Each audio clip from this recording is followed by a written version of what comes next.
देखिएगा 94% लोग A option दे रहे हैं। चलिए आज थोड़ी सी स्पीड ज्यादा रखेंगे। Which of the following constructs does right to education act 2009 advocates, यानी जो आरटीई एक्ट है जो कहता है फ्री एंड कंपलसरी एजुकेशन की बात करता है, निम्नलिखित संरचनाओं में से शिक्षा का अधिकार अधिनियम 2009 किसकी वकालत करेगा? तो ये हम सब बिल्कुल सही उत्तर दे पा रहे हैं। 92% लोग इंक्लूसिव एजुकेशन यानी समावेशी शिक्षा, यानी किसी भी आधार पे आप बच्चे को एजुकेशन लेने से, एडमिशन लेने से मना नहीं कर सकते। इंक्लूसिव एजुकेशन क्या कहती है? Education for all despite any difference, यानी विभिन्नता में एकता की बात करिए। चाहे बच्चा डिसेबल्ड है, चाहे बच्चा गिफ्टेड है, चाहे बच्चा स्लो लर्नर है, बैकवर्ड लर्नर है, एवरेज बच्चा है, हर एक बच्चा एक छत के नीचे रेगुलर स्कूल सिस्टम में सीख पाए, सामान्य विद्यालय जो प्रणाली है उसमें सीख पाए, यानी समावेशी शिक्षा की हम बात कर रहे हैं। सेग्रीगेशन होता है अलग थलग, कि जो बच्चे देख नहीं सकते उनको अलग पढ़ा रहे हैं। मेन स्ट्रीमिंग होता है मेन स्ट्रीम एजुकेशन में एडमिशन दिलाना। तो इससे बेटर यहाँ पे इंक्लूसिव है। इंक्लूसिव में सब कुछ ही रेगुलर सिस्टम में आ जाएगा। इंटीग्रेटेड में जस्ट आप एडमिशन दिला देते थे, बट नीड्स के हिसाब से सिस्टम में चेंज नहीं आ पाता था जितना इंक्लूसिव में आ जाता है। तो एनी डे सबसे बेस्ट जो सिस्टम है वो इंक्लूसिव एजुकेशन का है। क्वेश्चन नंबर 2 देखिएगा, dash is the philosophy that all children have a right to get equal education in a regular school system. यही बात जो मैंने आपको अभी डिस्कस किया आपके साथ, यह विचारधारा है कि सभी बच्चों को एक नियमित विद्यालय व्यवस्था में समान शिक्षा प्राप्त करने का अधिकार है। नियमित मतलब रेगुलर स्कूल सिस्टम, जहां नॉर्मल सभी बच्चे पढ़ रहे हैं, वहीं हर बच्चे का अधिकार है कि वो पढ़े। बहुत बढ़िया विक्की, धन्यवाद आप सभी का मेरी लाइफ में। मैंने आप लोगों से बहुत कुछ सीखा है और होपफुली आपने भी थोड़ा बहुत कुछ सीखा होगा। मतलब I feel blessed to be in this profession, और इससे मतलब अटमोस्ट सेटिस्फेक्शन टीचिंग आपको देती है अगर मैं कहूँ। देखिएगा, dash is the philosophy that all children have a right to get equal education in a regular school system. जब ऑल चिल्ड्रन की बात हो गई, मतलब हर तरह का बच्चा प्रॉपर इक्वल एजुकेशन मिल सके उसको, ये क्या है? इंक्लूजन है, समावेशन है। Education for all, education for all, सभी के लिए शिक्षा, कोई फर्क नहीं पड़ता कौन सा बच्चा किस परिवेश से आता है, किस में क्या डिसेबिलिटी है, कोई फर्क नहीं पड़ता। इन सब से बेहतर क्या है? इंक्लूजन है। ये बाकी ऑप्शंस सब समाहित हो जाएंगे इंक्लूजन में।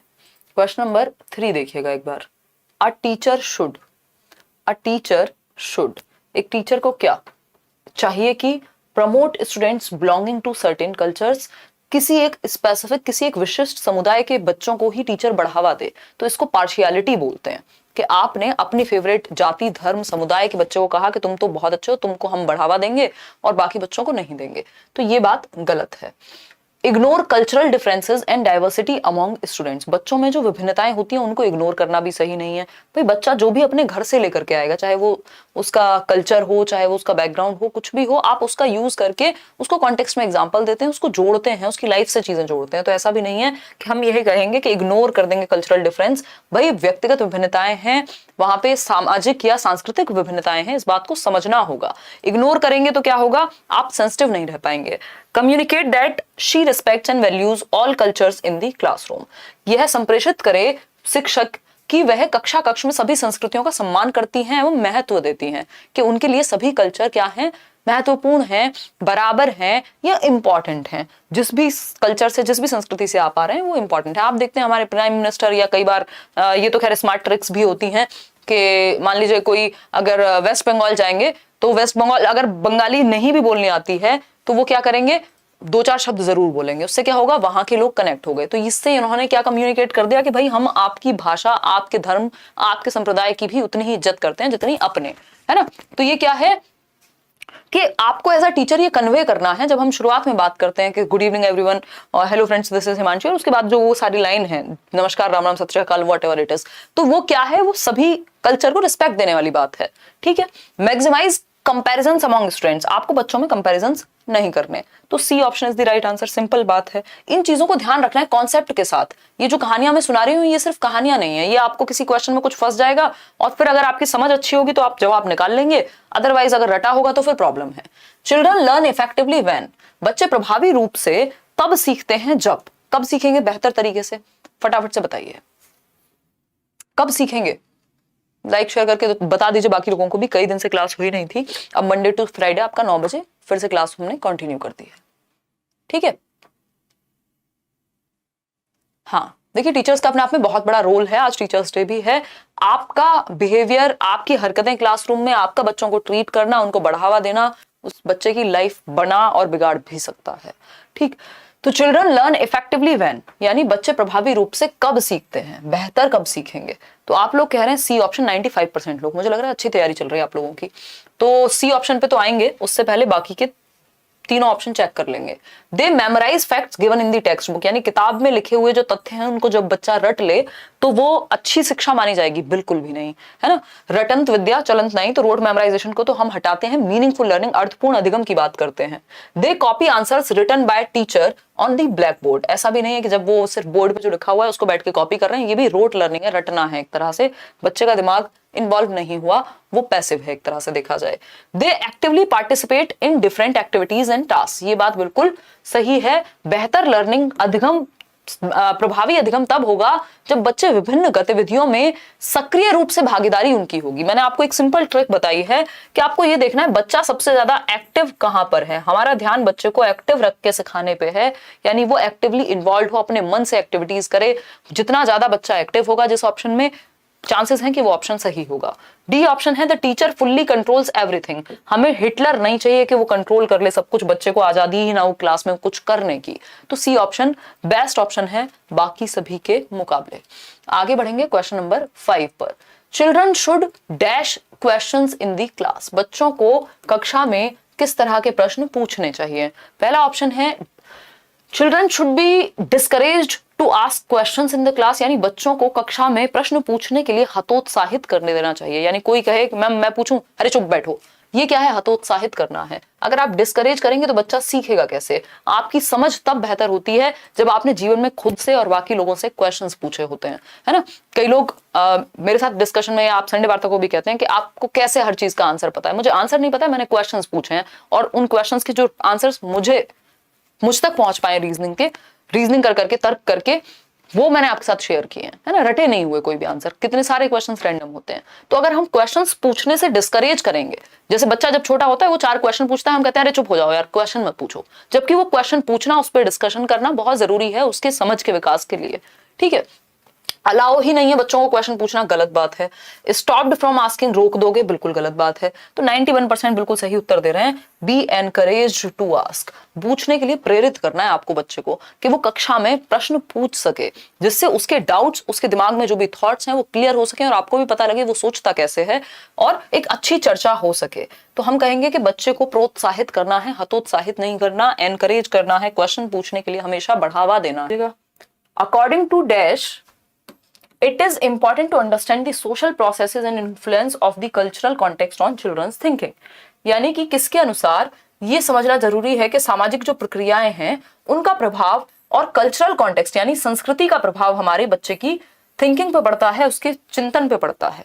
यानी जो सामाजिक प्रक्रियाएं हैं, जो धारणाएं हैं, जो संस्कृति है, उसका प्रभाव बच्चे के थॉट पे पड़ेगा। सोसाइटी और कल्चर की बात हो रही है, मतलब वाइगोस्की होंगे।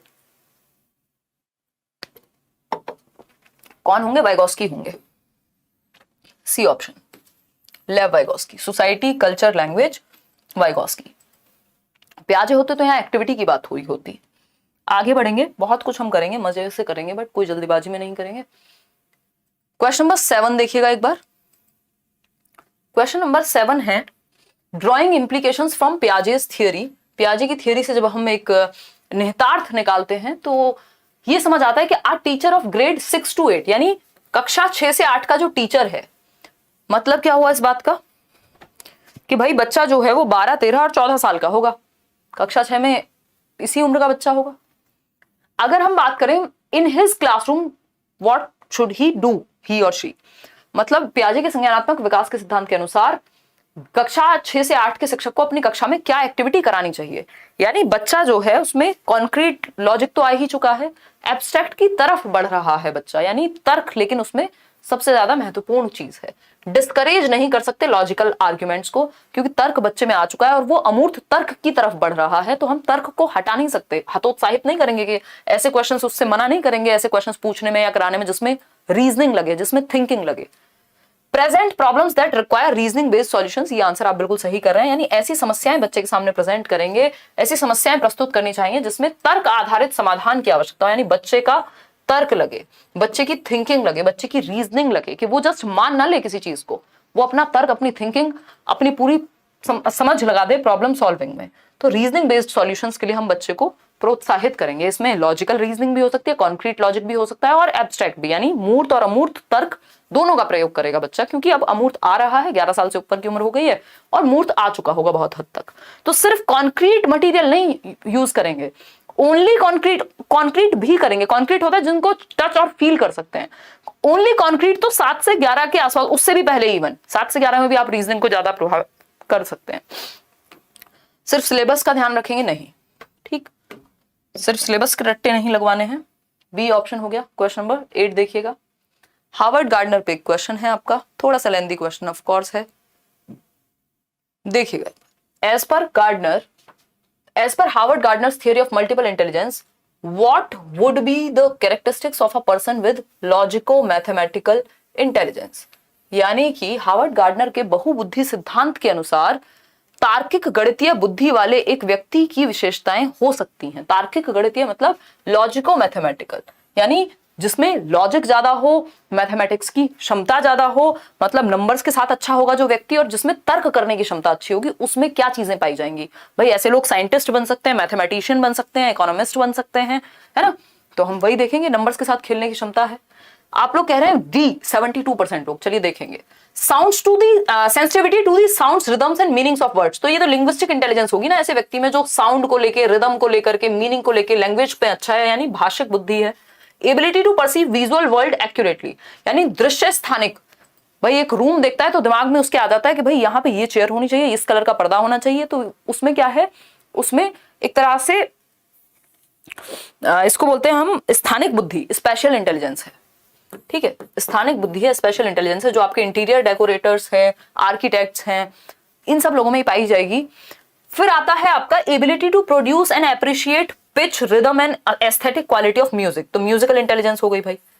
बात हो रही है साइंटिफिक की, तो साइंटिफिक या लॉजिकल इंटेलिजेंस की जब हम बात कर रहे हैं, मैथमेटिक्स की बात कर रहे हैं, तो ऐसे लोग sensitivity to and capacity to detect patterns, चीजों में पैटर्न समझ पाएंगे, handle long chains of reasoning, यानी तर्क, मुश्किल तर्क को भी समझ पाएंगे। तो D option is the right answer over here. आगे बढ़ेंगे क्वेश्चन नंबर 9 पर। क्वेश्चन नंबर 9 देखेंगे फटाफट से। क्वेश्चन नंबर 9 क्या कहता है भाई, समझते हैं। क्वेश्चन नंबर 9 सेज, देखिएगा, क्वेश्चन नंबर 9 कहता है the process by which children develop habits, skills, values and motives that make them responsible productive members of society is called, यानी वो प्रक्रिया जिसके द्वारा बच्चों में आदतें विकसित होती हैं, कौशल विकसित होते हैं, वैल्यूज यानी मूल्य विकसित होते हैं, और मोटिव्स यानी उद्देश्य विकसित होते हैं, जो उनको रिस्पॉन्सिबल सिटीजन बनाते हैं, एक्टिव मेंबर्स बनाते हैं, सोसाइटी का एक सक्रिय सदस्य बनाते हैं, कि समाज में रहने के तरीके क्या हैं, क्या कौशल हैं, क्या वैल्यूज हैं, क्या मोटिव्स हैं, क्या बिहेवियर हैं जो सोसाइटी में एक्सेप्टेबल है।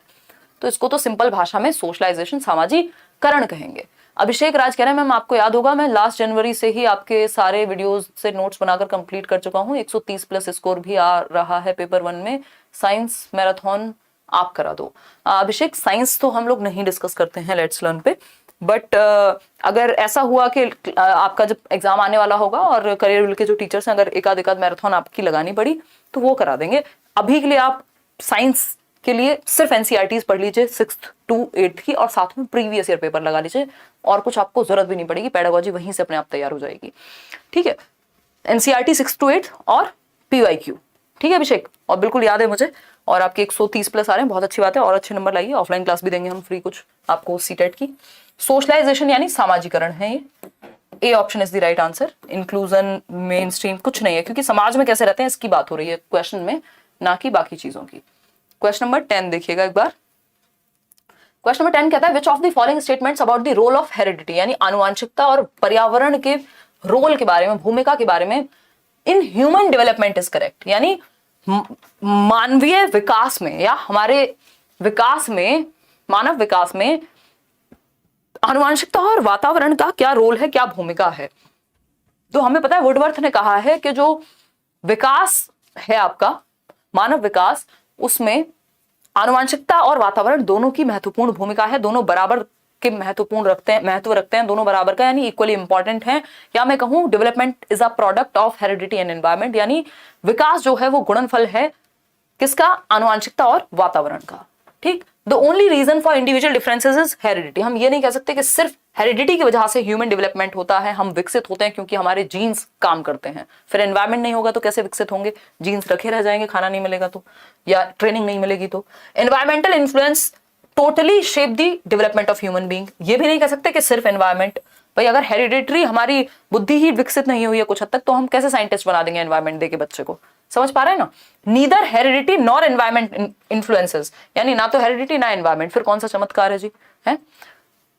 डी ऑप्शन है, heredity and environment both influence human development in a complex interplay, यानी आनुवांशिकता एवं पर्यावरण दोनों एक जटिल पारस्परिक क्रिया के रूप में मानव विकास को प्रभावित करते हैं। यानी आपकी हेरिडिटी भी इंपॉर्टेंट है as well as environment is also important. आपको जो जेनेटिक गुण मिले हैं वो भी इंपॉर्टेंट है। अगर आपको आपके जो पेरेंट्स थे वो स्पोर्ट्स पर्सन थे तो आप फिजिकली अच्छे होंगे, जेनेटिक्स मिले हैं आपको उस तरह के कि आप अपनी फिजिकली जो एक्टिविटीज हैं उनमें अच्छा कर सकते हैं, स्पोर्ट्स में अच्छा कर सकते हैं। लेकिन अगर आपको ट्रेनिंग भी मिले साथ में तब आप ज्यादा बेहतर कर पाएंगे। ठीक है, तो हेरिडिटी और एनवायरमेंट दोनों महत्वपूर्ण है। डेवलपमेंट बराबर हेरिडिटी इनटू एनवायरमेंट, यानी डेवलपमेंट क्या है, विकास क्या है, गुणनफल है आनुवांशिकता और वातावरण दोनों का। आगे बढ़ेंगे, क्वेश्चन नंबर 11 देखिएगा एक बार और इसका जवाब दीजिएगा। थोड़े से लेंथी क्वेश्चन होते हैं पेडागोजी में, कई बार क्वेश्चन पढ़िएगा और जवाब दीजिएगा, फटाफट से बताइएगा। बहुत ही बढ़िया। पर अगर हम बात करते हैं, सी ऑप्शन है, 46% लोग दे रहे हैं। चलिए समझते हैं, ये जो एक्स्ट्रा बातें आप करते हैं क्लासेस में, कोशिश कीजिए, फोकस कीजिए क्लास पे अभी के लिए एटलीस्ट, ठीक है ना। कोई कह रहा है किसी का दिमाग खराब है, कोई कुछ कर रहा है, आपस में खेलते रहते हो। which one of the following does not describe the ways in which a teacher can model problem solving for children in the classroom, यानी निम्नलिखित में से कौन सा शिक्षक द्वारा कक्षा में बच्चों के लिए समस्या हल करने के तरीके का वर्णन नहीं करता, यानी कौन सा एक तरीका समस्या समाधान का नहीं होगा। तो सी ऑप्शन कह रहे हैं आप लोग। चलिए देखते हैं, be honest about making mistakes while solving something. अगर आपसे गलतियां हो रही हैं कुछ सॉल्व करने में तो ऑनेस्ट रहिए उसके प्रति, ठीक है, प्रॉब्लम सॉल्विंग में बाधा नहीं आएगी इससे। Use vocabulary like think, ideas, trial and different answers. बिल्कुल सही बात है, जब आप प्रॉब्लम सॉल्विंग के लिए एनकरेज कर रहे हैं, प्रोत्साहित कर रहे हैं बच्चों को, तो आप कहेंगे भाई डिफरेंट आइडियाज सोचो, डिफरेंट आंसर्स के साथ आओ। Ask questions with convergent thinking, ये बात सही है कि ये गलत है, और जो गलत है वही सही है क्योंकि पूछा ही गलत है ना। अभी हमने 2 मिनट पहले डिस्कस किया था कि कन्वर्जेंट थिंकिंग क्रिएटिविटी के लिए नहीं होती, प्रॉब्लम सॉल्विंग के लिए नहीं होती। कन्वर्जेंट थिंकिंग से आप, ये सिकुड़ने वाली सोच है कि 4 ऑप्शन में से एक चूज करना है। डाइवर्जेंट थिंकिंग से प्रॉब्लम सॉल्विंग होगी, दिशाओं में सोचने से। Discuss your thought process about solving a particular problem. अभिसरण उत्तर वाले क्वेश्चन नहीं पूछेंगे, ट्रू फॉल्स पूछ लो। प्रॉब्लम कहां से सॉल्व होगी अगर ट्रू फॉल्स पूछोगे तो, ठीक है। तो C option is the right answer. Problem solve करने के लिए तो दिशाओं में सोचना पड़ेगा ना। क्वेश्चन नंबर 12 देखिएगा एक बार। क्वेश्चन नंबर 12 पोल में जवाब दीजिएगा। क्वेश्चन नंबर 12 कहता है which one of the following is an emotion, यानी कौन सा एक संवेग है, यानी इमोशंस पहचानने हैं आपको। संवेग, भावनाएं जिनको आप आम भाषा में कह देते हैं, इमोशंस की अगर हम बात करें तो कौन सा एक इमोशन इन 4 ऑप्शंस में से है। 54% लोग क्या उत्तर दे रहे हैं, सी। अच्छा, थैंक गॉड 65% लोग ए पे आ चुके हैं। मेरे आंसू आ गए थे अभी ये देख करके, है ना। फियर क्या है, एक इमोशन है, भय जिसको हम कह रहे हैं, डर जिसको हम कह रहे हैं, ठीक है। फियर, एंगर और लव, फॉल से याद रख सकते हैं। फियर, एंगर और लव यानी भय, ये जन्मजात इमोशंस हैं हमारे अंदर, ऐसा जेबी वॉटसन कहते हैं। कौन कहते हैं, जॉन ब्रॉडस वॉटसन, कि भय, एंगर यानी क्रोध और लव यानी प्रेम, ये हमारे अंदर जन्मजात होते हैं, ठीक है। ये जेबी वॉटसन कह रहे हैं कि बाय बर्थ हैं ये 3 इमोशंस, ठीक। तो fear is the right answer. Attention तो आपका एक कॉग्निटिव फंक्शन है, आपके दिमाग का एक फंक्शन है कि आप कहीं ध्यान दे पा रहे हैं, इमोशन थोड़ी है अटेंशन। स्टिमुलस, कोई एक ऐसी चीज आपके एनवायरमेंट में, जैसे मैंने ये, पता नहीं इतनी खराब ताली मैंने आज तक नहीं बजाई, मान लीजिए ताली बजाई तो इसकी जो आवाज है वो स्टिमुलेट कर रही है, ठीक है। आप मूवी देखने गए, पॉपकॉर्न की खुशबू आ रही है, वो आपको स्टिमुलेट कर रही है, वो स्टिमुलस है कि आपके मुंह से ला आएगी, आपका मन करेगा रिस्पॉन्ड करने का कि आप पॉपकॉर्न खा ले जाकर के। गोलगप्पे की खुशबू स्टिमुलस है, ठीक। तो ये कॉग्निटिव फंक्शन है, इमोशन थोड़े ही है। मेमोरी, स्मृति, ये भी कॉग्निटिव फंक्शन है, यानी दिमाग से जुड़ी हुई चीजें हैं। क्लियर है बात। तो आंसर क्या है इसका, फियर। सॉरी हाँ फिर ये क्वेश्चन नंबर 13 देखिए, एक 3 साल का बच्चा है, जवाब देंगे आप लोग पोल में। हाँ टी शर्ट लेना है लेट्स का, चलो कुछ करते हैं यार इस पे ना, ये काफी बार होता है, नहीं तो मेरे को पहननी छोड़नी पड़ेगी क्योंकि आप लोग इतनी बार क्वेश्चन पूछते हैं। ये देखो हमारे भ्राताश्री कह रहे हैं कि अमेजोन पे डाल दो, जैसे हम तो खाली हैं है? इसके लिए किसी वेंडर से बात करनी होगी, फिर पूरा एक प्रोसेस होता है हर चीज का। ठीक है भाई तू संभाल ले वाला काम, पढ़ाई लिखाई छोड़ दे, 8वीं पास बढ़िया रहेगा। 7th पास ओके, हाँ अभी तो 8वीं पास भी नहीं हुई। देखो एक बार क्वेश्चन नंबर 13 देखो, a 3-year-old child explains that milk is produced by a machine at the milk booth। एक 3 साल का बच्चा है ना, ये हमारी आपस की बातचीत है, इस पे कोई भी ऐसे सवाल नहीं उठाएगा। देखो मजाक वहां तक ठीक है जहां तक सामने वाले को बुरा ना लगे, अगर किसी को बुरा लगे तो वो मजाक नहीं है, ठीक। एक 3 साल का बच्चा बताता है कि दूध बूथ पर एक मशीन द्वारा उत्पादित होता है, यानी मान लीजिए बच्चा गया मदर डेयरी किसी बूथ पे या किसी दुकान पे और वहां से वो अपने माँ बाप के साथ जाता है और डेली देखता है माँ बाप जो दूध लाते हैं वो पैकेट में वहीं से आता है, या आजकल तो ऑनलाइन ऑर्डर होने लग गया है तो आप वहीं से मंगाते हैं। तो बच्चे को जब उसने रोज देखा कि दूध तो बूथ से आता है या शॉप से आता है, तो उसने मान लिया ये कि बच्चा ये मान लेता है कि मिल्क बूथ पे ही दूध बनता है, उसको नहीं पता गाय का कोई कॉन्सेप्ट होता है, ठीक है, या हो सकता है पता हो बट उसने नहीं देखा गाय से दूध निकालते हुए। Which one of the following offers the best explanation? ये बच्चे की अंडरस्टैंडिंग के लिए बेस्ट एक्सप्लेनेशन, ए ऑप्शन कह रहे हैं 79% लोग। The child's answer is based on his or her experience of buying, यानी बच्चे का जवाब दूध बूथ से दूध खरीदने के अपने अनुभव पर आधारित है। ये बात बिल्कुल सही है कि बच्चे का जो भी अनुभव रहा है उसके आधार पर उसने कह दिया कि भाई यहां से आता है, बात खत्म हो गई, ठीक है।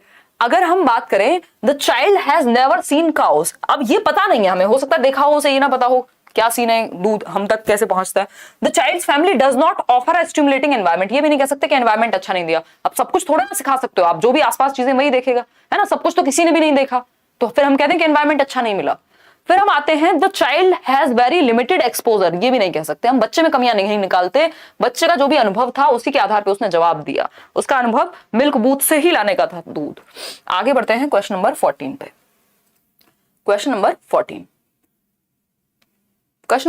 कहता है which one of the following best describes a teacher's role, यानी एक शिक्षक की भूमिका का सबसे अच्छा वर्णन, टीचर का रोल सबसे अच्छा बताइए, कहां पे एक्सप्लेन किया जाएगा, फटाफट से बताइए। अगर हम बात करें सबसे अच्छा वर्णन टीचर के रोल का, कि टीचर का रोल क्या होना चाहिए, 81% 43% लोग कह रहे हैं C option.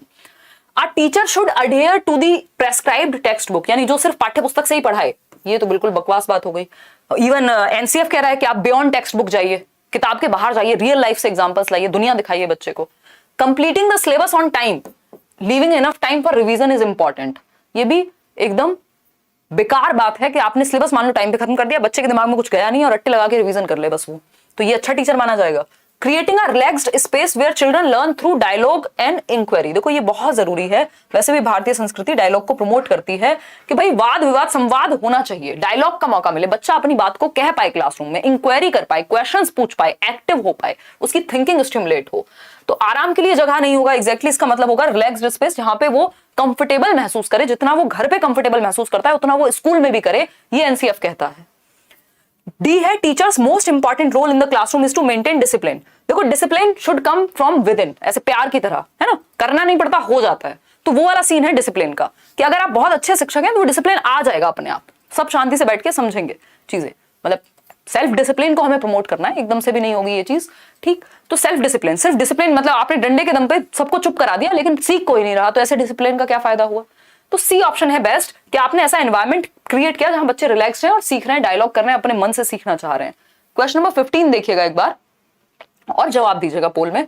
Which one of the following classrooms encourages rich learning, यानी समृद्ध अधिगम, रिच मतलब वो पैसे वाला रिच नहीं, एक्सपीरियंसेस वाला रिच, है ना, समृद्ध वातावरण जहां बच्चे का दिल दिमाग मन सब लगा हुआ हो सीखने, बताइएगा। शोभित अगर आप दिल्ली से हैं तो आप मेल कर दीजिए। ए ऑप्शन है a classroom with open activity corners and a variety of children's literature in open shelves accessible any time of the day, यानी रिच लर्निंग या एक अच्छा समृद्ध वातावरण उसको कहेंगे जहां कक्षा जिसमें खुली गतिविधियों के लिए शेल्फ्स बनी हुई हो, बाल साहित्य के लिए पुस्तकें हो, हाँ यहाँ पे बच्चा एक्टिव होगा। जहां पे बच्चा एक्टिव होता है वो अच्छा ऑप्शन माना जाता है। फिर देखते हैं B option, a classroom with neatly organised material in cupboards. मतलब कबर्ड्स में अगर हम कहें कि अच्छे से साफ सुथरी अलमारी में किताबें रखी हुई हैं, अब उन्हें कोई टच भी नहीं करता तो क्या फायदा हुआ भाई? ऐसे सुंदर से हवाई जहाज का क्या फायदा जो उड़ ही नहीं सकता? तो वो किताबें बस रखी हुई हैं और उनको टच कोई नहीं कर रहा, तो ये कोई अच्छा एनवायरनमेंट थोड़ी माना जाएगा। अ classroom with structured and planned learning driven by text book content, यानी एक क्लासरूम ऐसा जहां पे लर्निंग जो है वो सिर्फ टेक्स्ट बुक सेंटर्ड हो। तो अभी तो समझा था सिर्फ किताबी ज्ञान नहीं, बाहर के जीवन से जोड़ना है। फिर आता है D option, a classroom with a variety of material displayed in the class beyond the reach of children so that the material last longer. देखो ऐसा नहीं है beyond the reach of children, यानी बच्चे की पहुंच से दूर है। सरकार कह रही है एक काम करो फुटबॉल ले जाओ, एक काम करो बास्केटबॉल ले जाओ, ये ले जाओ, ये वाला ग्लोब ले जाओ, टीचिंग लर्निंग मटेरियल ले लो सारे, और सब सजा के रख दिए। बच्चों की पहुंच से दूर है सारे, तो किसके लिए भाई? वो प्रदर्शनी के लिए थोड़ी, नुमाइश थोड़ी लगानी है स्कूल में, एग्जीबिशन के लिए थोड़ी है। बच्चे की पहुंच से दूर है जो मटेरियल, वो वैसे भी काम का तो है नहीं। तो ए ऑप्शन एकमात्र सही उत्तर है जहां पे बच्चा एक्टिव है, जहां ओपन एक्टिविटी का स्कोप है, बच्चे अपनी मर्जी से बाल साहित्य चूज कर रहे हैं, चिल्ड्रंस लिटरेचर और एक्टिविटी कर पा रहे हैं। तो जहां बच्चा एक्टिव है वो बेस्ट ऑप्शन है।